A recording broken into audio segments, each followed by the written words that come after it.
आप सूरज निकलने से पहले अंधेरे में झंडा नहीं लहराएंगे। पता चला अमेरिका में गए हैं, कहेंगे कि हमारे झंडा ऊपर रहेगा, तो भाई अमेरिका के लोग का देश वो अमेरिका है और वो अपना झंडा ऊपर रखे। और याद रखना चाहिए कि जो व्यक्ति दाहिने कंधे पे झंडा को रखा है वो आंदोलन में सबसे आगे रहना चाहिए। जैसे हमारे एपीजे अब्दुल कलाम का जब निधन हुआ था तो हमारा झंडा झुक गया था।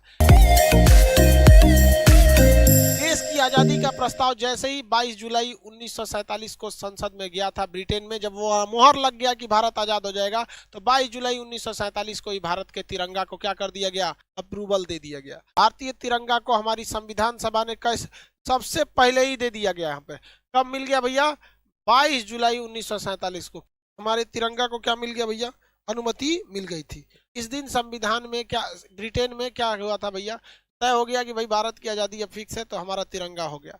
भारतीय तिरंगे का डिजाइन किसने किया, पिंगली वेंकैया, पिंगली वेंकैया ने किया। इसकी लंबाई और चौड़ाई में जो रेशियो रहता है कितना होता है आपको पता ही होगा, 3:2। लंबाई और चौड़ाई में रेशियो कितना होता है, 3:2। इसके बीच में अशोक चक्र है, एक नेवी ब्लू का कलर का क्या है, चक्र है, जिसमें कितनी तीलियां हैं, 24 तीलियां हैं। ये 24 तीलियां किसको दर्शाती हैं, ये 24 तीलियां हमें दर्शाती हैं कि हमें राष्ट्र निर्माण के लिए 24 घंटे अथक रूप से चलते रहना है। 24 घंटे हमारी देश का विकास होना चाहिए। इसलिए 24 घंटे को विकास को दर्शाने के लिए जो एटीएम 24 घंटे खुले रहते हैं और हफ्ता में 7 दिन चलते हैं, 24/7 इसे लिखा जाता है। 24/7, 24 आवर हम अपने राष्ट्र निर्माण के लिए बढ़ते रहें। हरा रंग हरियाली को, हरा रंग हरियाली, केसरिया बलिदान का, सफेद रंग शांति के लिए। हम कभी किसी देश पे लड़ाई वगैरह नहीं करते हैं। हाँ, हमको अगर कोई मारेगा तो हम कूचेंगे, ये बात तो कंफर्म है। केसरिया रंग किसे दर्शाता है, बलिदान का दर्शाता है। कुछ लोग कहते हैं केसरिया नहीं होगा, कुछ लोग कहेंगे हरा नहीं होगा। अरे हमारा देश का तिरंगा सबसे बेहतर है। हरा क्या हरियाली कोई मिटा सकता है, केसरिया के आसमान और सूरज के रंग को कोई बदला जा सकता है, नहीं। तो देखिए हमारा जो है बलिदान का, केसरिया एक्चुअली किस चीज के लिए, बलिदान के लिए। हरा रंग किसके लिए, हरियाली के लिए। हमारा देश हरा भरा है भाई, मेरे देश की धरती। इसमें गलती कैसे कर देता है लड़का सब। हम बचपन में छोटे थे तो तिरंगा बनाना था ना, तो हमने गलती से क्या किया, केसरिया को नीचे कलर कर दिया, ग्रीन को ऊपर कलर कर दिया। अब छोटे बच्चे हम लोग थे, लोग 4-5 में पढ़ते थे, और टीचर हमको समझाएं कि देखो बाबू ऐसा गलती नहीं करना। हम कहे कि सर हमारे दिमाग से उतर जाता है कि केसरिया ऊपर रहेगा, ग्रीन। तो हमको बड़ा प्यार से समझाए, देखो बाबू हरियाली जो होती है वो कभी ऊपर हरियाली थोड़ी होती है आसमान में। हरियाली जब भी आएगी तो नीचे रहती है, जमीन पे हरियाली रहती है। हाँ सर, इसका मतलब हरा नीचे रहेगा। और सूरज का रंग केसरिया होता है, वो कहाँ जमीन पर रहेगा, नहीं तो ऊपर रहेगा। तो छोटे बच्चों को ऐसे ही समझाया जाता था, हमने गलती कर दिया था। हमारा झंडा, झंडा रूल के हिसाब से आप सूरज निकलने से पहले अंधेरे में झंडा नहीं लहराएंगे। सूरज निकलने से पहले अंधेरे में झंडा नहीं लहराएंगे। यानी जब भी झंडा लहराना है तो जब सूरज निकल जाए तो सूर्योदय की रोशनी में, सूर्य की रोशनी में हमारी झंडा का तोलन होना चाहिए, फ्लैग होस्टिंग एकदम। और जब सूरज ढलने लगे तो हमारी झंडा का अपमान न हो, अंधेरे में हमारी झंडा को कोई देख ना सके, हमारे वीरों के बलिदान को, हमारी मिट्टी की हरियाली को जब कोई देख ना सके, तो हम लोग को झंडा क्या कर लिया जाता है, सूर्यास्त के बाद उतार लेना चाहिए।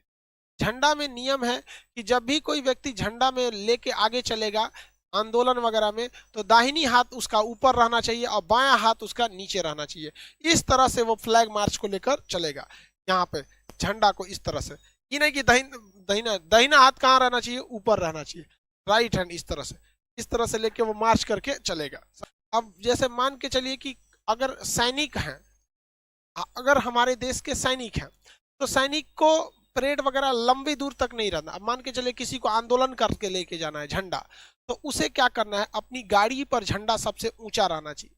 अगर आप किसी धार्मिक झंडे को इस झंडे के साथ लगाना चाहते हैं, या भारत में रहकर किसी अन्य देश का झंडा लगाना चाहते हैं, तो कोई भी झंडा भारत के झंडा से ऊपर नहीं हो सकता। जैसे मान के चलिए किसी को अपना केसरिया झंडा लगाना है, किसी को हरा, किसी को लाल, किसी को गुलाबी, किसी को कुछ भी, तो वो इस झंडे से नीचे रहना चाहिए। हमेशा हमारे नेशनल फ्लैग का रेस्पेक्ट बना रहना चाहिए। हमारे झंडे से ऊपर किसी का झंडा नहीं रहना चाहिए, किसी को कोई दिक्कत नहीं। देश के अंदर अब पता चला अमेरिका में गए हैं, कहेंगे कि हमारे झंडा ऊपर रहेगा, तो भाई अमेरिका के लोग का देश वो अमेरिका है और वो अपना झंडा ऊपर रखेंगे, तो ये तो बेवकूफ़ी हो जाएगी ना भाई। आपका नियम अपने देश में लगता है। अब एक चीज़ और ध्यान दीजिएगा, मान के चलिए रूस के राष्ट्रपति व्लादिमीर पुतिन भारत में आए, तो व्लादिमीर पुतिन जब भारत आते हैं तो बताइए उनके सामने उनका झंडा नीचे रखेंगे, हमारा झंडा ऊपर हो जाएगा, तो भाई उनको भी तो खराब लगेगा। हर व्यक्ति को तो अपना देश प्यारा होता है। तो जब कई सारे झंडे एक साथ लगे हों तो भारत का झंडा उस झंडे के दाहिने साइड रहना चाहिए। कहाँ रहना चाहिए? दाहिने साइड। मान के चलिए रूस अभी हमारा मित्र है, तो हमारा अपने मित्र को तो हम भी निराश नहीं ना करेंगे। नेशनल भाई सबके लिए इक्वलिटी की बात है। तो जब कभी भी आप अपने देश में किसी दूसरे के झंडे को बराबरी रखते हैं, जैसे कोई भी देश, आप पाकिस्तान वालों की बात नहीं कर, भारत वाले, रूस वगैरह की बात, तो हमें क्या करना है? उसको राइट साइड में रखना है। अपने झंडे को कहाँ रखना है? राइट साइड में।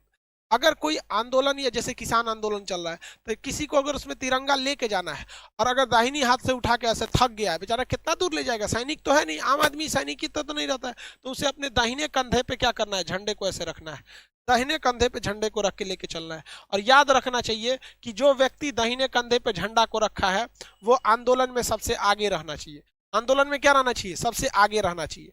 और झंडा कभी भी जमीन से टच नहीं होना चाहिए, इससे हमारे झंडे की क्या हो जाएगी? बेइज्जती होगी। तो झंडा ऐसे तो उसे दाहिना हाथ रख के झंडा को हमेशा ऊपर लेके रखना है, लेकिन जब कभी भी थक जाएगा तो उसे कहाँ रखना है? अपने दाहिने कंधे पे लेके। और आंदोलन मार्च में वो सबसे आगे रहना चाहिए। ये नहीं तो इस तरह से बहुत ज्यादा झंडे का अपमान एकदम सरासर गलत है। अरे भाई जो देश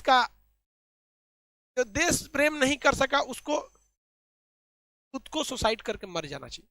क्योंकि यार एक जानवर को भी अपने खूंटा से बहुत प्रेम होता है, जहां उसे बांधा जाता है ना उसे वो बहुत प्रेम करता है, वहां उसे गंदा नहीं करता है। और कैसे लोग हमारे देश को लोग उल्टा सीधा बोल देते हैं। हम अपने झंडे का देखिए, एक जाने अनजाने में कभी हो गया, जैसे कभी हम 26 जनवरी को आप देखेंगे सड़क पे कभी कोई तिरंगा गिर गया है तो कोई जानबूझ के नहीं फेंका होगा, जाने अनजाने में उसे गिर गया होगा, तो आप कम से कम उसे उठा लीजिए।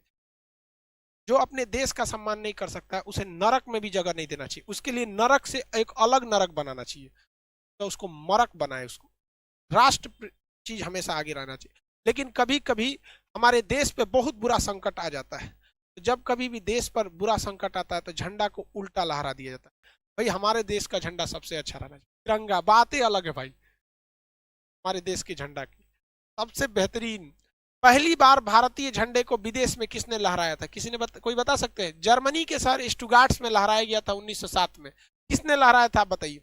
अंतर्राष्ट्रीय सम्मेलन में हमारा तिरंगा सबसे पहले किसने लहराया था? मैडम भीखाजी कामा।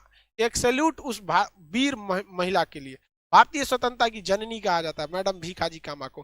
तिरंगा झंडा लहरा दिया था 1907 में, जब हम गुलाम थे तब लोगों ने देखा कि भाई ये किसका झंडा है, तब पता चला कि भैया ये देश भारत का ये क्या है? झंडा है।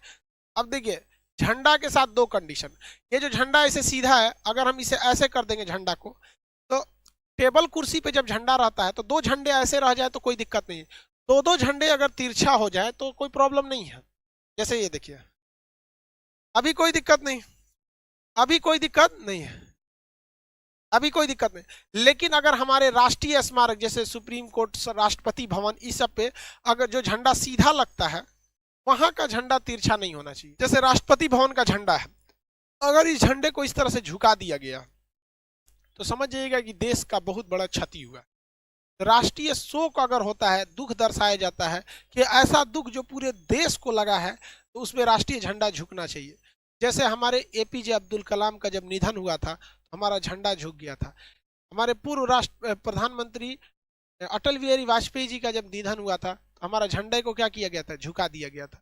तो जब देश को एक अभूतपूर्व एक बहुत बड़ी क्षति हो जाती है, कोई बहुत बड़ा देशभक्त या बहुत बड़े व्यक्ति की जब निधन हो जाती है, तो राष्ट्रीय शोक मनाने के लिए, ये दिखाने के लिए कि हमारा पूरा देश आज शोक में डूबा हुआ है, हम अपने झंडे को क्या करते हैं? झुका देते हैं। अब एक होता है उल्टा झंडा। उल्टा झंडा का मतलब ऐसे नहीं होता है कि लकड़ियां ऊपर कर देंगे, ये उल्टा झंडा नहीं है। उल्टा झंडा का सेंस क्या होता है कि केसरिया कहाँ हो जाएगा? नीचे। केसरिया कहाँ हो जाएगा? नीचे। और ग्रीन वाला कहाँ हो जाएगा? ऊपर। उल्टा झंडा का मतलब होता है कि हमारे राष्ट्रीय शोक है, मतलब कोई विकट परिस्थिति आ गई, भयानक भूकंप आ गया हो, भयानक कोरोना कंट्रोल के बाहर हो गया है, त्राहिमाम त्राहिमाम हो गया है, कोई बहुत बड़ा जल सैलाब आ गया है, बहुत भूकंप टाइप का कुछ या सुनामी टाइप का कुछ आ गया, राष्ट्रीय संकट आ गया है, तो अब हम अपने झंडे को क्या करते हैं, उल्टा कर देते हैं। अपने झंडे को क्या करते हैं, उल्टा कर देते हैं। भगवान न करे कभी हमारे देश पे ऐसा संकट आए, हमारी भारत माँ का झंडा हमेशा लहराता रहे शान से एकदम। यहाँ पर राष्ट्रीय शोक जो है भाई हमारे देश में कभी कभी तो होते ही रहते हैं, जैसे तो साइंटिस्ट अब्दुल कलाम, अटल बिहारी वाजपेयी, ये लोग हमारे, इनका गुजरना हमारे लिए भाई साहब एक तो बहुत बड़ा क्षति है। भगवान न करे हमारे झंडा कभी उल्टा हो, ऐसा कोई संकट ना आए देश पर, भगवान स्पेशल ध्यान दीजिएगा, हमारा देश का झंडा सीधा ही रहे।